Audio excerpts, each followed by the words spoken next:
হিন্দি সাংস্কৃতিক পরিষদের পক্ষ থেকে গত 55 বছর ধরে পানাগড় স্টেশন সংলগ্ন একটি পুকুরে ছট পুজোর আয়োজন করা হচ্ছে। এবছরও মহা ধুমধামে সেই ছট পুজোর আয়োজন করা হয়েছে। সোমবার ছিল প্রথম পুজো এবং এই প্রথম পুজোয় বিকেল থেকে পুকুর পাড়ে হাজির হন ছট পুজো দিতে আসা হিন্দিভাষী মানুষেরা। এবং এই পুজো দেখতে হিন্দিভাষী মানুষেরা ছাড়াও বিভিন্ন ধর্মের মানুষেরা যোগদান করেছিলেন বলে জানা গেছে।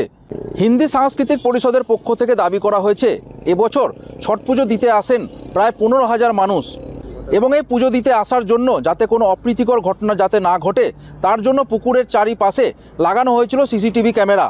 পাশাপাশি কাঁকসা থানার পুলিশ ও রেল পুলিশের পক্ষ থেকে ছিল কড়া নজরদারি। এদিন কাঁকসা থানার এসিপি আয়ুষ পান্ডে ছটঘাট পরিদর্শন করতে আসেন এবং ছট পুজো কমিটির পক্ষ থেকে তাকে সম্বর্ধনা জানানো হয়। बहुत तगड़ा भीड़ था, 10 से 15,000 का भीड़ था। पुलिस प्रशासन की तरफ से बहुत बड़ा हेल्प मिला।